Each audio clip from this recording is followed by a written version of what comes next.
And hello, everyone. Welcome to Enemy of My Enemy. I'm Hody Johns. I'm here with Lou. We are also going to have Jacob here. We might have Brian here. But for now, because people's families are giving them issues, you only get the two people who are boss of their families. So That's Lou and right. I, We wear the pants. And by yes, pants, I mean pajama pants. we wear the pajama pants in this family. We say, I'm doing this podcast. You put yourself to sleep. I'm not getting over here and you expect me to make y'all dinner? Right? You can eat ramen noodles crunchy. Anyway. Anyway, we got a hot one tonight. I think probably the two hottest topics we ever get the opportunity to talk about are like the Mises Caucus, which I'm super done with talking about, and abortion. And this is the second one of those things. So not as bad as the Mises Caucus, obviously, but still, obviously, abortion is pretty. No, I'm just kidding. I'm just kidding. I can get away with these cheap shots because Jacob's not here yet, but he'll be in to chime in on this in just a moment here.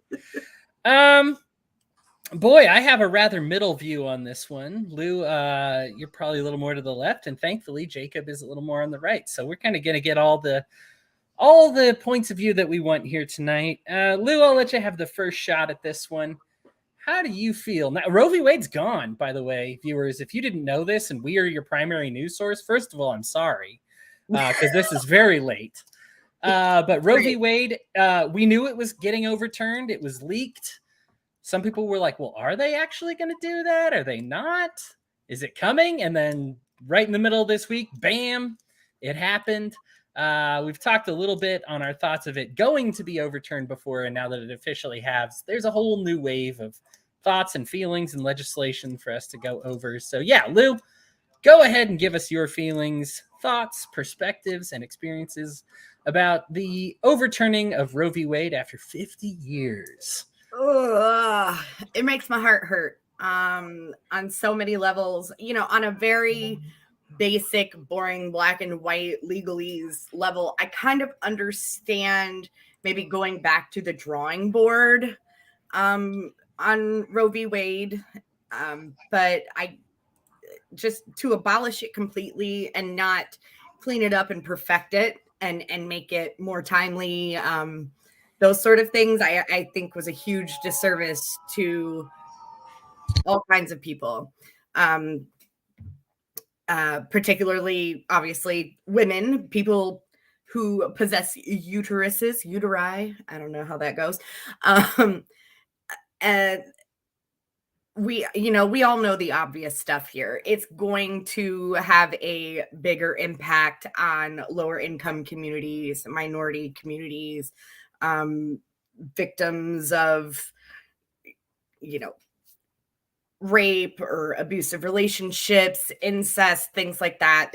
And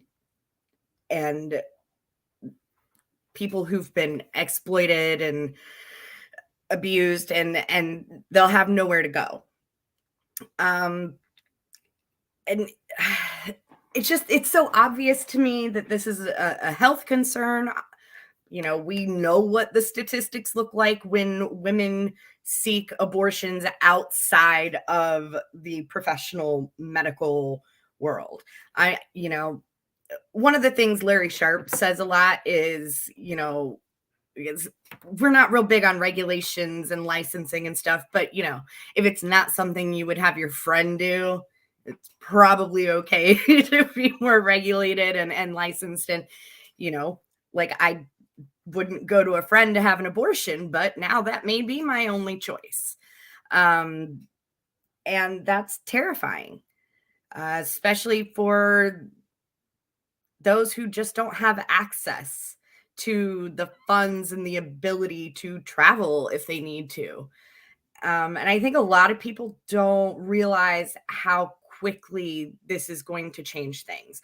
So many states, 26 out of 50 states have some form of like a pre-Roe ban or a trigger ban that literally says, like, the minute Roe v. Wade is overturned, we're going to instantly ban abortion, or anything after 6 weeks, or there's some differences, but ultimately they don't even have to go into a session. It just is. Or laws that were previously on the books before Roe v. Wade that had stopped being enforced because of Roe v. Wade now they're still on the books, and now they can enforce them. So, and then just here in Indiana, of course, Holcomb called an emergency session. I don't know where that's going to go, but I can guess. And on a personal level, like, that's terrifying to me. I have a successful career. I have 3 kids, and I'm happily married and monogamous and all of this. But having my daughter almost killed me. And I have some pretty significant health risks, and the risk of getting pregnant and having a kid, it will kill me. The last time I had a stroke, and I can't go through that again. And because of other health issues, I can't even really do standard birth control if it has hormones in it. It makes me very, very sick. So, we do what we can to avoid it, but God forbid. What are my options going to be? So it's a really, really scary time for women. And it's very frustrating because it feels like, this really is targeted at women, because we're talking about holding women responsible, accountable, prosecuting for getting abortions. But what about the men? Like, you can't get pregnant without a man or without a penis. So are they not equally responsible? Nobody's talking about prosecuting men if the woman they impregnate has an abortion. So that's terrifying to me. This is a major, major step backwards for our society, and it breaks my heart. And I've said it before, there's going to be sort of a revival of sort of an underground railroad for women who need these services and just can't get them where they are. Luckily, and I'll have to look more into the details of it, because I know some states have tried to pass. There goes that camera again. Some states have tried to pass laws that state they would prosecute women for traveling out of state. So that's scary. Although I did see a note where Kavanaugh had made a comment about, states can't do that. Was this just him speaking, or is this something that they're really going to step up and say you can't do that? So it's just, I don't know. The whole thing is terrifying, and it's very disappointing, and it is very, I make a lot of predictions on this show, and I pride myself on a lot of them coming true. But I will say, when Barrett was confirmed into the court, and there was a lot of kickback from the left saying, oh, they're going to overturn Roe v. Wade, I kind of was like, no, that's a little extreme. I don't think they're really going to go that far. I was wrong, and that scares me. Yeah, it's a shocking thing. I think, especially because the previous Supreme Court justices were like, no, that's already established law. We're not going to mess with it. Well, it managed to get to them, and I guess maybe they could skirt around by saying, well, we said we wouldn't mess with it, like we weren't going to try, but if it winds up on our desk, right, then sure, we'll have a peek at it. Either way, you'd think the honest answer in this case, because many of them appear very convicted in this, that there wasn't anything that needed to convince them. They said this is not an issue that should have ever been decided by the courts. It should have always been decided by the states. All right. So for my feelings on this, now we've talked a little bit, we've gone in depth on abortion just specifically before, abortion in general. And I've shared my feelings and experiences there. I'll give a quick recap for those who are unfamiliar with my particular experience, I worked in a hospital where they were performed. I was never anything more. I was never even technically a CNA, although I could have been mistaken for one easily because they hire people like me so they don't have to pay a full-fledged CNA. I was a paramedic too. I didn't like riding on the cars, so I decided to do midnight shifts and regular shifts at the hospital. And I did IVs and EKGs and vitals for a lot of the hospital. And, you know, when you are, you know, especially at those odd hours, you're kind of the only one. But I was there in the room and present. And I was, of course, never the guy doing like the abortion, but was I taking vitals? Was I doing IVs for people who were having them? Yes, I was. So I participated in them in the very loosest sense. That being said, of course, when you're in the room with them, from what I understand, I learned this when we did this show last time, that the procedure has actually changed since I did them. In fact, the very next year, I talked about the years, and somebody even mentioned on the show that I was the year before they started doing primarily the vacuum. I was still back in like the snip phase or whatever. So it was pretty harrowing, right? And like when you miss a snip, there's not really a protocol. When you miss when 99% of them go right and you do 1,000 in a week, you get to see 10 botched abortions, which is one of the most nightmarish things that can happen to anybody. What do you do when a kid who has no chance of survival is crying in a trash can? Like, you're just like, ugh, it makes you sick. You know what I mean? Like, and of course, everybody is getting therapy. Everybody in the room, the mom is getting therapy. The anybody, you know, the doctor, me, you know, the psych ward is right next door, and it's just like, yep, you pretty much wheel them in and out. My feelings on abortion, I don't want to mince these up too much here. It's just a feeling, and I'm going to get to that in a second. But you deserve to know that my personal feeling on this is that it is a general bad negative thing. It was not always a general bad negative thing. And I will say the feeling when you're in the room and there's an abortion because somebody raped somebody is a lot different than the feeling in the room than when somebody's getting it done like electively, because they have no, and I want to mention that I will mention later about why people get elective abortions, but you know, that a lot of these it's just a different vibe about the whole thing. That one makes me feel sick and the other one makes me feel okay. In the cases where the mom who's, you know, where their life is in danger, and Lou, you mentioned these examples, these happen sometimes, and you rush it in there and you have it happen, and the whole abortion part is an afterthought. There's a celebratory attitude when you save somebody's life. So I'll admit that there's a whole gray area that I've gotten to see and navigate and experience, and I am aware that these are just my feelings, and I can't expect everybody else to act on my feelings. Now, will I say my feelings were common? Yeah. Like it, I mean, when everybody else is going to therapy, including the mom, no matter how much they've told themselves that this is okay, I think it's okay for people to say like, hey, this feels like crap, even though every single one of us in this room was okay with it. We all feel like crap for having it happen.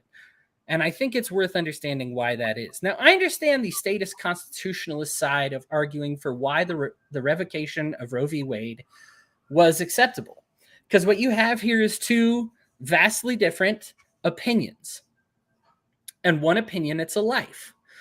It has its own DNA. At various points, it starts developing its brain right away. Heart, limbs, kind of eyes. Like, you know, at some point it gets fingers. At some point right before birth, this thing can pop out and live on its own for a little bit, and you can still kill it, right? Like, and so I think at some point there, it goes from its own individual life to like a clump of cells. And of course, the conception folks have a point. You know, if it's right away, then it's right away. And if it's not, you know, if it's just, listen, you can kill it before it has any ounce of awareness. If you want to say that that's when life starts, if you can kill it before it seems to have any awareness of what's going on or what life really truly is, then I can see where the pro-choicers are coming from. This camera is not going to stay put, so you're going to join me on a roller coaster ride tonight. Anybody who's watching this live stream, my apologies. So when we have two conflicting points of view, and we do like that, generally the thing that the court does is then say, I'm supposed to protect life and I'm supposed to protect privacy. And so I'm going to return this to the states because both those are important rights. And that's all I can do. Like, for us to rule one way or the other is to us to favor either the right to life or the right to privacy in various people's eyes. And we can't do that. So we're going to return it to the states. I don't agree with that point of view because I am not a constitutional conservative and I am not a statist. I'm an anarchist and I am a libertarian. What I believe is that the state has absolutely no right, whether it be a local state or a federal state, to determine what I am allowed to do with my own body. All the state can do from a libertarian perspective, even a minarchist perspective. I know I go hard anarchist a lot on this show. Let me put it down from a minarchist perspective, because I understand where the minarchists are coming from, right? Like, if it's a life, you got to protect that life. But all the government can do in a minarchist perspective is both recognize and protect your rights. We perhaps have a right to life at play here. That's going to depend on a person's opinions and feelings. And like I said, based on my own experiences, I completely understand that. And I agree with you. Yep. However, and welcome Brian to the show. However, even though I might agree with you, I have no right to use the government to enforce my opinion over the right of somebody else. A right to life might be in play. The right to privacy is definitely in play. Every time. There is no way to investigate an abortion. Like, you can investigate a robbery without violating anybody's rights. You cannot investigate an abortion without violating somebody's rights very significantly. Prohibition is a failure. I want to really communicate to my fellow people who feel pro-life at heart on this one here, because drugs are bad. Okay, drugs are bad. All right, alcohol is bad. It would be so great if I could push a button and all consumption alcohol anyway, just disappeared from the universe. And life would just be wonderful because nobody needs it and it hurts people and it takes their money and makes them do bad things and it kills and everything like that. And yet, why do libertarians oppose prohibition on such a net negative thing that is so strongly bad? Because it involves the government hurting innocent people. And they can't do this thing, even though alcohol hurts somebody. The best I can do is say it's your choice. You as an individual. The state is never the foundation of your rights. You as an individual, you are the foundation of your rights. If you are religious like me, God has endowed you with this. This is the foundation of your rights, not the state saying you have the right. I don't care if it's your local, state, or federal level saying you have the right. The best they can do is recognize that right. They cannot give you that right. You have the right to privacy no matter what. And you have the right to do drugs and make bad decisions no matter what. And so even if I think that an abortion is a bad idea, going the government route means I get the police involved. Police suck, okay? They should be, even if you believe in the police, they should be reserved as a last resort for the most criminal of activities and should not be getting involved into healthcare decisions. Letting the government do it. When you let the government do an enforcement, that means you let them do it their way. You do not get a decision. When you talk about closed borders, a lot of people say, I want closed borders, but I want them to do it better. Doing it better is not your choice. That's the government's choice. Everybody wants government to do welfare better. They're not going to do it. Everybody wants them to do policing better. They're not going to do it. And this means that we have all kinds of legislations, like in Louisiana. Oh, hey, here in Utah, right? Stuff that's coming up, stuff that's being written. Brian had a humorous post about get ready for all the typos coming up on legislations this week. And it's goofy stuff. They're banning contraceptions. They're banning seriously normal kinds of birth control because guess what? It's your government doing it. You don't get to choose how they ban abortion. All you get to say is, government, you get to ban abortion, and they'll take it from there. And so you have to accept, when you say that you are all right with the government banning abortion, that you are giving them permission to ban it on their terms. And that's an important thing to recognize. Listen, I'm as pro-life as they get. Personally, my experiences just make me feel that way. If you want to create a pro-life atmosphere or culture, by all means, go ahead. I'm sure you've seen the pro-choicers this week say, hey, if you need to go on a mysterious camping trip and have nobody mention, nobody question you why, if you need to cross state lines, whatever, why, great. Okay, they're going to do that. You can't stop them from doing that. They're going to do that.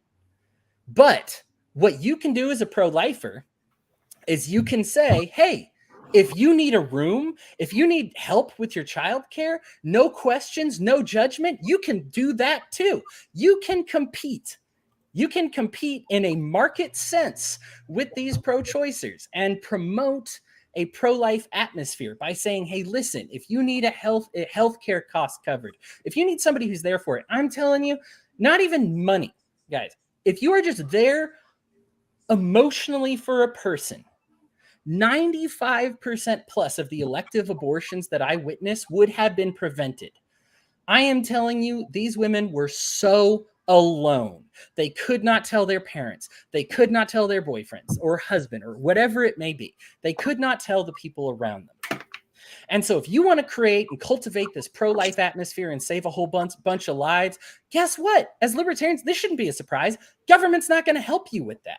What can help you with that is you, your decisions, your culture, the friendships that you make with these people and your ability to be there for them is going to make a difference in their lives like I can't even tell you. These people would these people. Now I'm like bigoting women for some reason when I say these people. These mothers would really like for somebody to reach out and say, I got this. I will help you to any degree. These abortions, while we did like I said, 1,000 a week or whatever, it's a lot. They would have taken any option that they could to not do this. But it happens because they see no other way out. You cannot have the government be I'm going to force you way out. What you can do is have yourself. You can't control others. You can control yourself. And you can say, I'm going to help you out. I do want to say one last thing before I turn it away to Brian here. It is incredibly frustrating when you are a straight white Christian male like myself. And if you are trying to say like, hey, I am so angry at I've seen all of it. I'm angry at men. I'm angry at Christians. I'm angry at straight people. I'm angry at whites, right? We've all seen it, right? Going around like that. And we let it slide usually because they're on our side, right? Oh, well, as long as they're saying pro-choice, it's okay to be anti-man and anti-Christian. And no, it's not. Okay, screw off. Stop it. If you are one of those people that is saying, I'm making an overgeneralization against Christians, you'll be fine, whatever. No, you're pushing away people who would be your allies. Stop it. Listen, I wish everybody were just a logical Spock, Star Trekian, perfect logic machine, okay? But we're not like that. Have you ever been at a job and they bust in there and blame everybody? Like, for something that only a few people did? I think we've all had that experience, or been in a classroom where everybody gets punished for other people. As a Christian who is here to defend your political right to choose, it feels terrible when Christians get blamed for all of it. Now, some Christians may hide behind their Christianity and do the blaming, in which case I understand. Blame them, because if you blame their Christianity, then you are pushing away allies like myself. We're not all Spock. There's only so much abuse that we will take before I say, you know what, this job is good, but I'm sick of being blamed, so I'm leaving, right? This is what normal humans do. And libertarians, you need to understand this, because I know you guys tend to get really logical, right? But people aren't just logic machines and logic boxes. You need to be able to say, hey, listen, I don't want to push you away and you are my friend. I have a problem when certain Christians do this, if we must address the Christianity. But as soon as you blame all Christians, all whites, all males, you're just being bigoted the other way, and that's not okay. And Christians won't stand for it. They will stop being on your side if you keep pushing them away because, yeah, we're all people. We're not perfectly logical. We will abandon our principles if the people who espouse our principles treat us like dirt. Okay, so stop treating people like dirt, especially if they're on your side. Listen, there's a lot of people on your side. Recent poll shows 3 out of 4 women supported Roe v. Wade, and they're upset right now. 57% of all Americans, right, supported Roe v. Wade. You have a lot of allies on your side right now. Now is not the time for you to burn bridges. It's your time to build them, to build a coalition to fight against this. You have the numbers. It's a matter of you having the attitude now, if you have the work ethic in order to get things done. Because if you have this bad attitude and you decide to blame all Christians and white and men and straights, and that's what you want to do, you are going to lose a winnable battle. And this is an important battle, as Lou mentioned, that we really do need to win. I'm going to go fix this camera. And while I fix this camera, Brian's here. And Here, Brian's going to get his... I'm going to do my best Hody impersonation and just hold on to the monitor. Well, I wanted to really quickly, before we go to Brian, I wanted to make sure that everybody was aware of the white men we should be concerned about. There we go. There they are. Oh, that's Clarence Thomas and that's Amy Coney Barrett. The white men we need to be worried about. Okay. Go on. I just had to put that. Thank you. You know, the funny thing about this is that we obviously all agree that government is the worst group to handle this. In fact, when I talk to most people about it, the last thing they want to see is a SWAT team busting into a intravenous fertility clinic. The last thing they want to see is somebody getting arrested, some kid being dragged out because somebody snarked on them for having an abortion in another state. I don't think anybody with a sound mind has that. And I'm not talking about the 10% who say, well, just don't have sex. I'm talking about the real normal human beings that don't live in social media. So going from that point on, the reality is this was logically it was an expected decision. I hate to say this, even before the leak, even if you look at the decision process, Roe was found on the basis of privacy, and that was always kind of flimsy. It wasn't the greatest decision. And in fact, if you ask the liberal icon Ruth Bader Ginsburg, she kind of said, yeah, Roe was kind of found it kind of fuzzy. It wasn't really the greatest ruling, and the way it was done was too quick for society. So now it being overturned, okay, it turned back to the states. It didn't make abortion illegal. It didn't make it illegal one bit. In fact, still some states, but hang on, let me get to it, Lou. Nationally, it's not illegal. Now, state-wise, yeah, that's a different story, and we can get into the stupidity that's going to come with that later. But nationally, it's not illegal. So every state, just like with marijuana, can pretty much do what they want and can do that relatively well. But I have ways of malicious compliance around those states that behave badly, and we'll get into that in a second here. But looking at that, Hody's right. The numbers are on the pro-choice side. Even if you're pro-life, I am personally pro-life, but I am vehemently pro-choice because I see the laws that get written and they are terrible. There's no nuance. There's no chance of saying, you know what, we should have somebody, a doctor, be able to go and say, you know what, this is the right decision.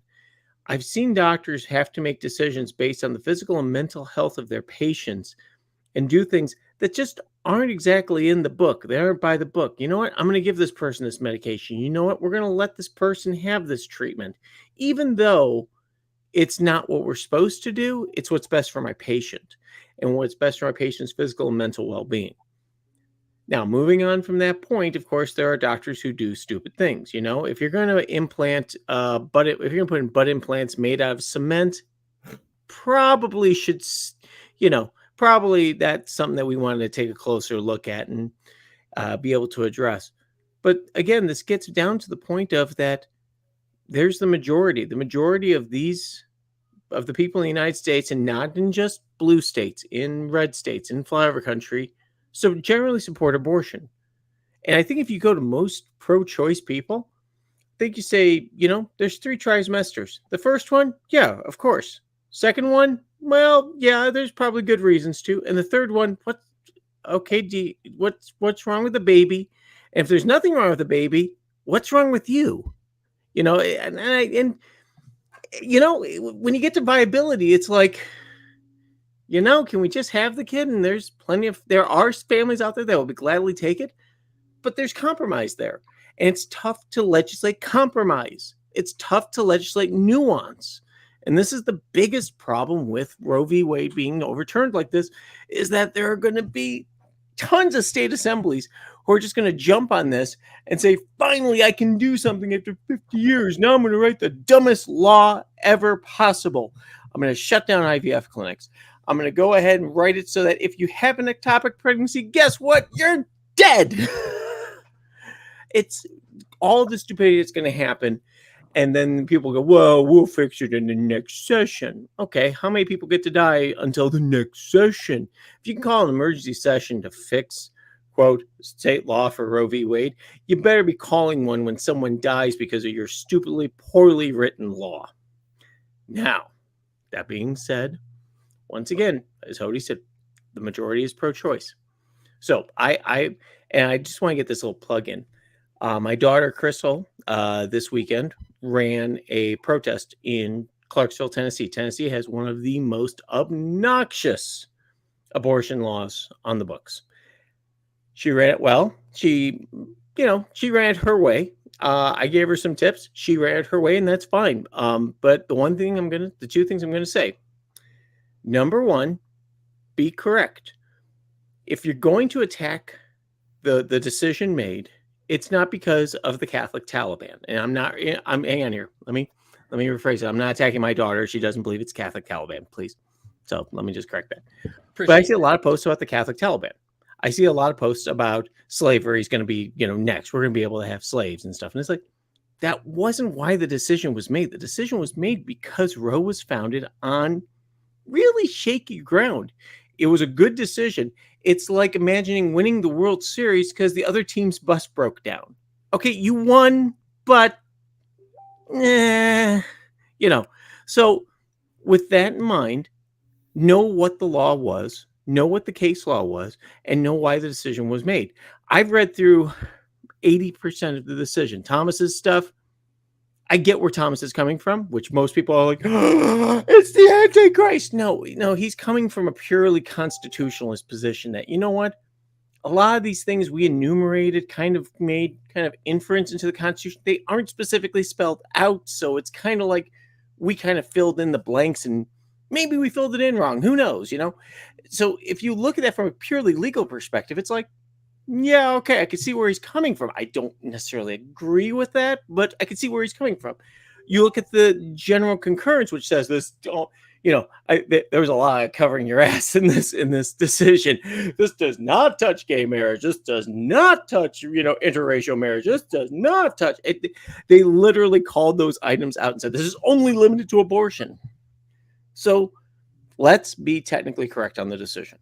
Let's go back and say, the decision was that Roe v. Wade was founded, shaky decision process. It was known to be a problem. Democrats who had, let's go through the list here. Jimmy Carter, Bill Clinton, Barack Obama, never fixed the problem in a legislative manner, which was the problem that could have been fixed. You could have fixed this in 3 different presidencies, easily. Boom. And the Republicans, too. The Republicans could have very easily fixed this in their terms, and they never did. They never even tried. They'd put up something, and there'd be grandstanding, and there'd be lots of fundraising requests, but then suddenly nothing would happen. So what do we get? We got basically a lot of fundraising done for a whole lot of nothing until this decision came about. And now everyone's like, oh my God, we got to do something. Yeah, you know what my something is? Don't do a damn thing. Just let these people live their lives. And if you want to do something about abortion, do what some people are doing, where you can go out and help women that are finding themselves pregnant and not destroy the lives of others who aren't. So the first thing, be technically correct. I'm getting way off topic here. I apologize. But the second part is be humble. Listen to the discussions. If somebody's screaming at you, don't be a hoe, you're probably not going to have a deep philosophical discussion on the topic. But if you do hear somebody says, look, you know what? I believe life begins at conception. I believe it does. Then you go, okay, what about IVF? Oh, well, I think IVF is terrible. Why? Just ask why. Ask why it's terrible. And then point out that probably 5 of the kids in their kids' school probably are a result of IVF at some point. So which 5 kids do we whack? Right. Which 5 kids don't get to exist because of your, well, I don't think that's what God wanted. Which 5 kids? Tell me, because that's what's going to happen here. If you're so worried about life, then why the hell would you care about IVF or anything else? If anything, you should be celebrating that, because the advancements that are found in IVF also translate into fetal survivability outside the womb. And my greatest thing about abortion has always been, when you make an abortion a less attractive option, not because of law, but because there are other ways to be able to keep the fetus alive, have it gestate, come out completely normal, and go to a loving family, I think most women will take it. Or if you can take if you can get the fetus out, put it on storage. Hey, you know what? I'm going to come back when I'm done in college in 6 years. Pop that puppy back in and let's get going at it. Okay, then do it. Let's do this. Let's take all those millions dumped into the fucking crosses on the fucking lawn and do something with that money. Okay? That's my soapbox. Okay? Be knowledgeable of what happened. Be humble of what happened. And finally, and if you're those 2 things, that 60% is going to grow to 70 or 80. And state legislators won't ignore that, because when November comes around, you're going to see a lot of state houses flip from solidly red to blue. Yeah. And you want to talk about some pissed off fundraisers who are suddenly going to go, whoa, wait a minute. We just got our asses handed to us. It's going to happen. So, oh yeah, I think this is unfortunate timing for the midterms and the right's hopes of really The securing Democrats that. were going to get their clocks cleaned. they They were were. going to get absolutely smoked. And now there's no way. And even if they punt it, even if they write a law that's like, and here in Indiana, Holcomb, I think, is honestly probably going to write the probably tamest law possible.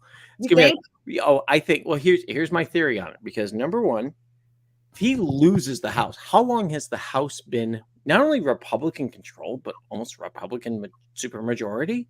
Yeah. Pretty long time. If that happens under his watch, and yes, he's in his second term, he can't run again. But Indiana's had Democratic governors. I mean, Mike Pence was going to lose to a warm-bodied Democrat because he was Mike Pence. Right. So, And although Buttigieg wasn't governor, he was very popular here. So but all you need to do is all you need to do is a tour of South Bend, and that pretty much nuked Buttigieg. Well, So, yeah. Oh, yeah.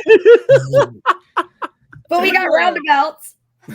I'm going to take a brief break here just because I always forget this thing. But I mean, if I don't get the ads, people their money, I'm going to get fired from this network. And I really enjoy doing the show. So I'm going to take a brief break here. Excuse me for just a minute. Please hang tight and we'll be back with some more abortion talk. Thanks so much for hanging on through the break, everybody. Welcome back. We got Lou, we got Brian, and I guess Hody's still here somewhere. Just abort the ads. Let's just abort the ads. And just abort the ads, abort the court. Yeah, abort's now like this hot button word. And it's going to be. Now, I'm not. Now you guys tend to be better on predictions than I am, so not this one. So take this grain of salt that the others Yeah. are better at predicting the future than me. I still think the economy might win out in the midterms, but if it does, I will still say, imagine the red wave that could have been, and imagine the red wave that will be.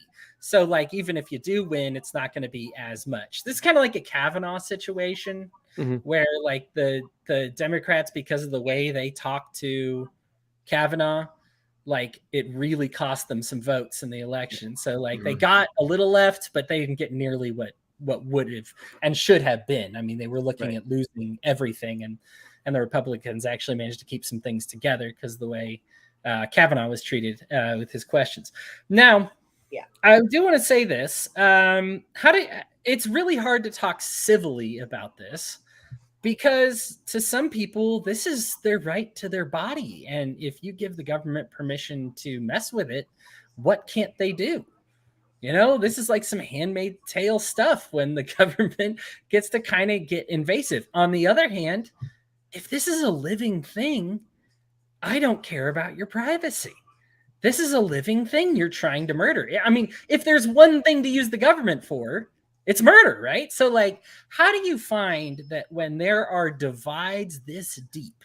Now, I know us three tend to be pretty okay and centrist on this or whatever, but how, when you do see divides that are this deep, how do you kind of bring the conversation centered to the point where we can have like a normal conversation about it? Go ahead. I know. As a pretty hardcore lefty, I think one of the things that will help those conversations happen is being able to hold your own side accountable. And the left really, really stepped in it with this shout your abortion, celebrate your abortion. Like, I understand the idea. From a marketing perspective, I understand the boom in your face, crazy thing to get someone's attention. But there comes a point where that's not appropriate and it's not going to work. In fact, you're just going to turn people off. And that's exactly what they did. In fact, they did that to a lot of their own. And I do believe that that sort of rhetoric and that narrative around the subject was so reprehensible that it sort of reinvigorated the conservative side of things to be like, oh my God, they're, Satanists doing ritual baby killing in the fields, like, like, and I while I understand your point, like, I feel like that's what's going to help is hold ourselves accountable. Like, that was shit messaging and all we've done is piss them off, and look at us now. And also, Brian, I kind of briefly spoke on it earlier, but I very much agree with you in, Roe v. Wade was a terribly written decision. It was the right answer, but like the math question, when you're supposed to write out your work and you mess up the work, but you still kind of accidentally get the right answer. It was one of those, right? Yeah. And the really unfortunate thing is that it wasn't just fixed, rewritten, what have you. It was just disappeared. And the left is partially responsible. We have to be humble, and say, okay, well, maybe we got a little too overzealous about that. Because the reality is it is a horrible, painful decision to have to make. And it's a horrible, painful, awful, heartbreaking thing to go through, especially if you have to do it alone, which so many people do.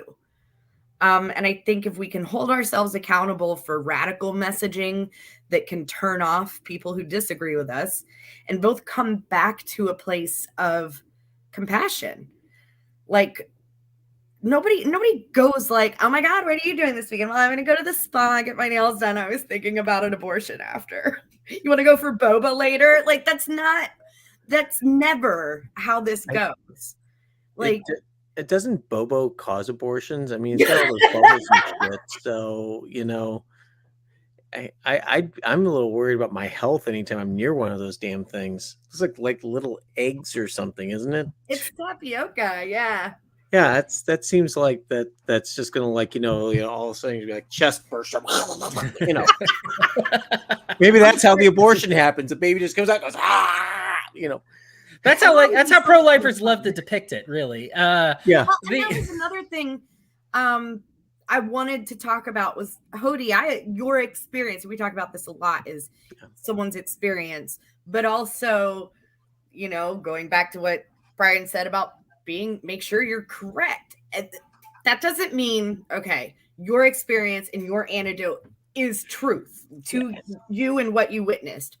But statistically, the vast majority of abortions are medication-based abortions. You literally go home, take a couple pills, and flush like just a really rough period is essentially what you face. So what you saw, of course, being in the environment you were in, was the worst of the worst. But in the grand scheme of things, it was a very small percentage of all abortions. Right. So that's an interesting thing that, I don't think people realize. I have a question. I thought about this, and I actually hit up a couple people on my thought process on a new business model. So let's say that I have a doctor who can prescribe medication. They can prescribe anti-abortion medication, and they can go ahead and prescribe them just like Viagra or medical marijuana or whatever else is legal. And I pop it in the United States Postal Service, pop in the pills with the directions, send it to the person that goes, the woman that gets it, and she receives it via USPS and is able to take them in any state that you want. So here's the question. How could a state stop that? Well, number one, it's FDA approved, so there's no reason for the U.S. Postal Service to stop delivery of it. So, and number two, tampering with the mail, intercepting the mail is a federal crime. So realistically, if I use the U.S. Postal Service to go ahead and send these medications to these ladies in these states where you said the vast majority are done pharmacologically, what's to stop them from creating a website and say, hey, think you're pregnant? Click here, a doctor will review things with you and send you the prescription, and you can hold on to it in case you need it, and here's when you use it. Have a good day. Yeah, I suppose it's possible. If I remember correctly, there may be some restrictions on mailing prescription medication. I don't know exactly what those are.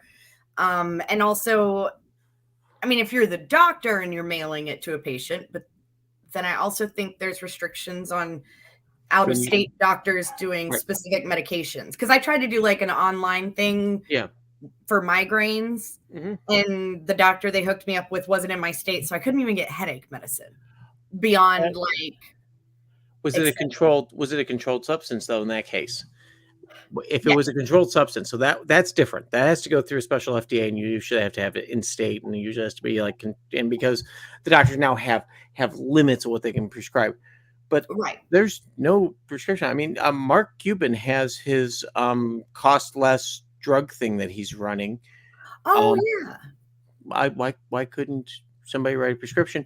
And in fact, just Mark Cuban just sit there, and you don't send it out UPS, you don't send it out FedEx, you don't send it out Fred's, you send it out USPS because that's a federal agency. And so the process for a state to stop the mail of somebody and intercept it, it's going to require a court order, a federal court order, which is going to be really kind of tough to get if you think that Marge down the street may have had an abortion. So I'm going through this here, and I'm sure there's probably some state laws, some agreements between the states and the feds where it's like, okay, we're not going to ship stuff in, but how can they track it? It's not like they can put drug-sniffing dogs in to be able to sniff the stuff. It's legal by the FDA. A bunch of drug sniffing dogs walking around with boners. Yeah, they're stopping Viagra. They're not stopping all these other things. Why couldn't you do that? So yeah, there's Brian, I mean, I get the general point here is that trying to stop it is going to be such a landmine because there's a billion ways you could do it. There's this thing going around with like 30 some foods or something you can eat that are And now really that not is scary to me because some of those are very dangerous and toxic if you right. don't know what you're doing. It's kind of like the hanger thing, you know? It's like exactly. Are you stabbing a blood vessel? Or are you stabbing the fetus? Like, I mean, it's just The really highest percentages of types of like self-abortion is trauma to the stomach. And women die trying to do that to themselves when they don't have access to abortion. That's awful. Yeah. Lou, you brought up a point on social media earlier this week that kind of talked about the Christian angle in this one and how abortion is not mentioned often. And there is one instance in the Bible of an assault happening and losing the fetus. And I should mention, for those of you Bible people out there, that in that case, there is a punishment. That punishment is less than what a murder is. So here's the thing that I find interesting about that. And the reason I bring this up to a general audience instead of just, specifically a Christian audience is that there is some area in between that even the Bible attempts to recognize of this was a murder versus this was a bad thing, versus this was nothing. I don't think it was nothing. I also don't think it was murder. From my time with the LDS Church, kind of an interesting thing here is you can't get a temple recommend if you killed somebody. You could get one if you had an abortion. Again, it was still a bad thing. They still required repentance, but it was treated differently. And I do think it is different when you just try to feel it out. Now, I know I'm going a lot on people's feelings here, but there's no way around this issue. At some point, feelings have to get involved. There's no way. Right. And so like, yes, it's easy to dismiss somebody's feelings. Everybody who's not willing to do mental gymnastics on this issue is probably being a bad actor, because you could draw some simple, really easy thing, but that really easy thing is not going to cover all the bases. I mean, really, that's what the politicians are trying to do, right? On both sides, to say, oh, this is really easy. If it's conceived, then it's a human. Oh, this is really easy. If it's still in the body, then it's a human. I mean, we've had occasional politicians even push for the 4th trimester born, but really don't want it around abortion thing before, which is funny until you lose an election, Mr. Al Gore, because of some tricky wording, right? And like, oh, maybe I didn't mean that all the way. My bad, and guess, guess what? When you're only losing when you're only losing by a handful of votes, it probably mattered.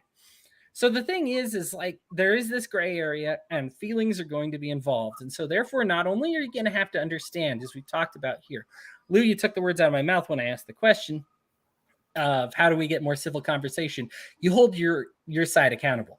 If you have a friend going like Ho versus Wade or Ho's mad or whatever, I'm not saying you have to say it in public, but you do got to say something to him. That's not going to get fixed without you saying something to him.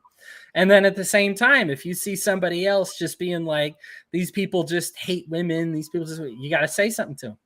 That's it. And it's not pleasant. Look, correcting your own side is never pleasant. You want to root for your own side, right?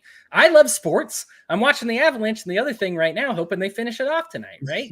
But like, so far, heading into the last period here. Anyway, but like, here's the deal is like, you need to stop that like sports mentality, my team, your team, because then that's just going to go with like numbers and politicians and whoever has the guns every time. Bad news, libertarians, as much as we love guns, we don't have them when you're comparing us to everybody else on the planet. Except in Indiana on July 1st. We're going constitutional carry July 1st. Oh, for real. On my husband's birthday. How appropriate. We're getting there. And in some ways, we kind of have the Second Amendment because of rulings like this, right? Like, because at some point we just got to be like, not your business. And if you want to make it your business, something bad could happen to you. But like my point is that just, to back up what Lou said, it's just something you're going to have to keep your own side in check. Nobody wants to have a rational conversation about it because your feelings are going to be so strong. I have a really, like I said, like my gut instinct. I've told you about how I feel about abortion. So I will admit to you fully, I have to kind of force myself into this pro-choice side, right? Like I have to tell myself, and I'm not saying I'm forced because like society or cancel culture or something like that is telling me to do it. It's the right thing. It's just my gut doesn't feel good about it. But then at the same time, I need to understand other people whose gut doesn't feel good about it. Moxie Mandy over here is saying she's in red Texas and they're talking about all these kinds of other bills and stuff. And we got DeSantis down in Florida talking about, we've talked about the don't say gay bill here and stuff before too. It feels like we're going the wrong direction. Of course you're scared. You are rationally scared, like not the kind of scared where it's like, oh, the boogeyman. Like there's legitimate fears to be had. You look at Nazi Germany and how like 10 years before that happened, they were like the most progressive. And then they started getting more and more fashy, and then look at where they got. To understand the parallels now, to me, does that feel like an exaggeration to say we're going Nazi Germany and there's going to be another genocide of trans people? Yeah, but guess what? I'm also not a trans person. So it probably is less scary to me. Now, if all of a sudden this were a bill regulating my body, how would I feel? Probably a lot different about it, So I need to understand where all these people are coming from. We have 4 minutes to go, and I want y'all to get some closing thoughts before we close out here. Lou, give us a minute and 30 seconds of pure unadulterated Lou. What I wanted to say last actually is kind of in response to what you were saying, and in agreement, and I can't quote it verbatim, but we've all heard first they came for these people, but it wasn't my people, so I didn't say anything, and then so on and so forth until they came for my people, and then there was nobody to say anything, to have my back, right? And that's, I think, a lot of the frustration and your specifically Hody feeling that towards straight white men, right?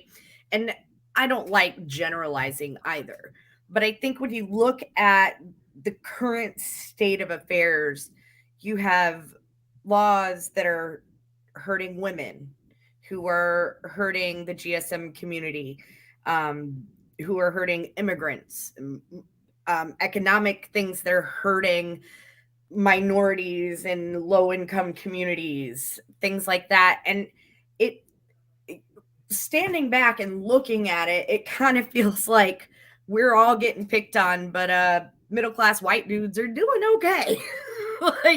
And when we don't feel like you to be very personalized about this are saying enough, which you do, obviously you speak out, and to you and all of the others that do, we really appreciate you, and I think we need to say that more.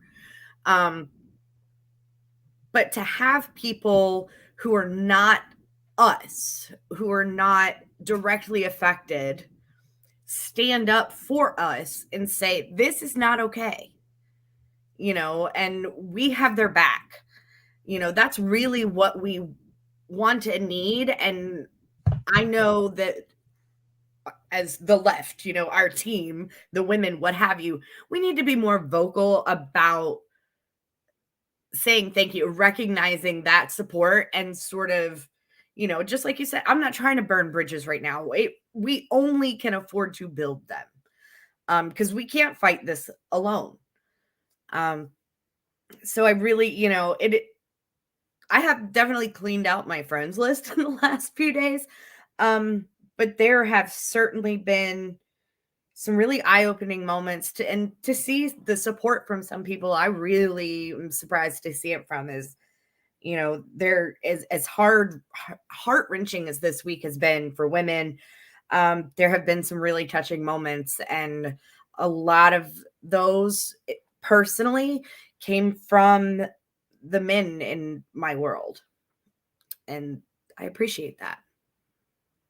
Yeah, we talked about Pride last week, how you stand with them, and that's how you get success, right? Is by pulling in the allies, by joining with the people that are getting picked on. Brian, go ahead, give us a few minutes of unadulterated Brian.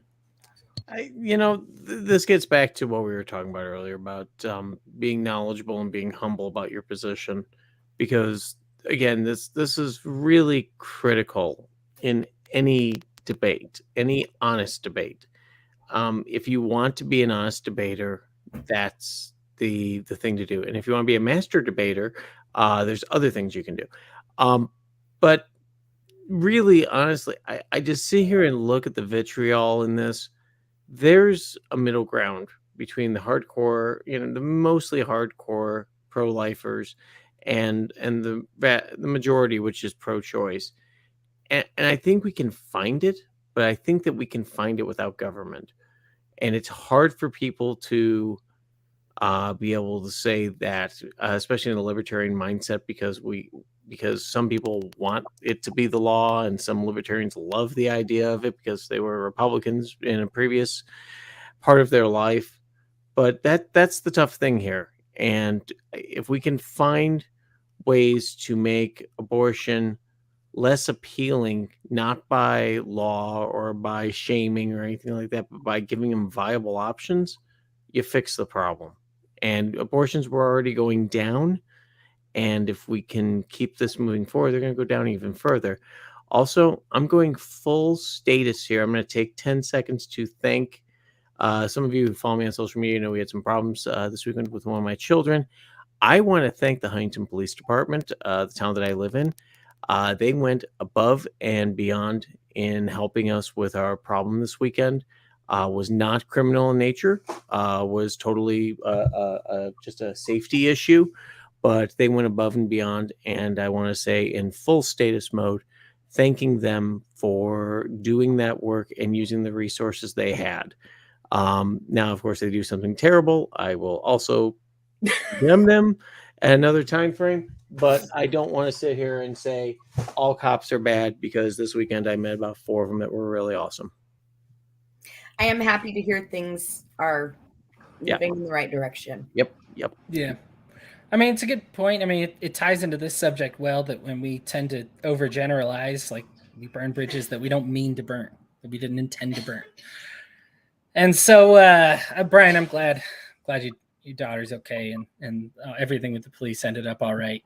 And so, yeah, I'm glad you had that good experience. Like you said, it doesn't delete all the bad experiences, but we can recognize the good and say, how do we get more of these and less of these? And I think that's really important. Look, I think a conversation that we need to have among libertarians especially is, do you want to be right or do you want to win? Because libertarians are right about everything.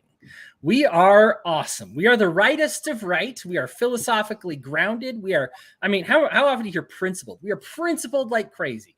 It drives us nuts to see. We had a perfect example over the last, 2 years of seeing the parties back and forth on bodily autonomy. Bottom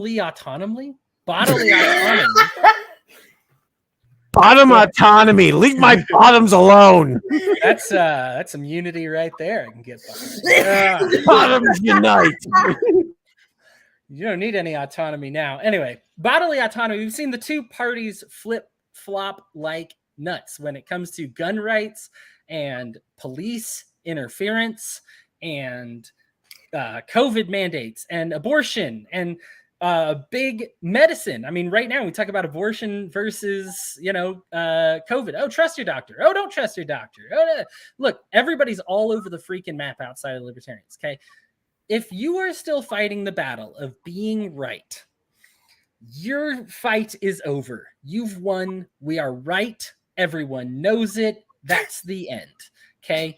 Good job. We crossed that line. The trouble is change doesn't occur for being the most right. Change occurs by reaching hearts and minds. And you don't reach hearts and minds just by being the most right. Ben Shapiro likes to say facts don't care about your feelings, but feelings do care about your facts. So you can have 1,000,000 facts, and until you manage to influence their feelings, it's not going to work. I strongly suggest when we talk about communication, take even course on like couples, right? And look at the lessons that you learn for, hey, my spouse and I aren't communicating well. How do we communicate better? Okay, make sure you listen to what they're saying fully. Make sure you're not interrupting. Make sure you ask a lot of questions. And at the end of it, make sure that you are able to rephrase it in a way that makes them say, yeah, that's exactly it. You get it now. And then you can present your case. Libertarians, you don't like to do that very much because you just like to be right. And like any couple in a quarreling argument, being right doesn't mean you win. A lot of times that means the other person leaves you and you pay alimony, okay? So if you want to win, you need to change your tactics. And that's just a fact of life. And I think especially on the issue of abortion, you can deliver a slapshot one-liner, that makes people go, oh my gosh, you just owned that other person. Oh, you scorched them. Okay, great. You're great at scorching people. Is that actually changing people, or are you just rallying the people you already have? Because if you're rallying the people you already have, I've counted them up, and you are losing by a lot. Okay, so it's time to shift modes and win. And I think that if you're going to go to win mode, this is a great time to practice because, hey, guess what? Most of the country agrees with you, libertarians. Okay, so don't botch it. All right, this is an easy one. You've got a lot harder ones on your hands. Okay, there are difficult fights that libertarians need to fight that we hope to win someday. You can win this abortion argument, okay, if you decide to win instead of to be right. So focus on your tactics. Look at how you're communicating with people. Try to actually change some minds. At least show yourself to be more rational. Even if you're arguing with somebody who is irrational, there are rational people who may be watching you. So just make sure to let that shine. Everybody, thank you so much for joining us this week on Enemy of My Enemy. I'm Brian, Lou. Thank you so much for your time. Really appreciate your perspectives. Everybody else, enjoy the rest of your week. Hopefully we'll be celebrating an Avs Stanley Cup by this time next week. And if not, minutes. I may skip a week and just be depressed. So we will see. No Avs. Next week, we would talk mental health. Yeah. Podies in particular. Yeah. Next week we'll be talking about mental health and maybe in my absence. And we'll talk about why I needed this conversation 2 weeks ago. Anyway, everybody else have an enjoyable evening and we will see you all next week. Have a good one.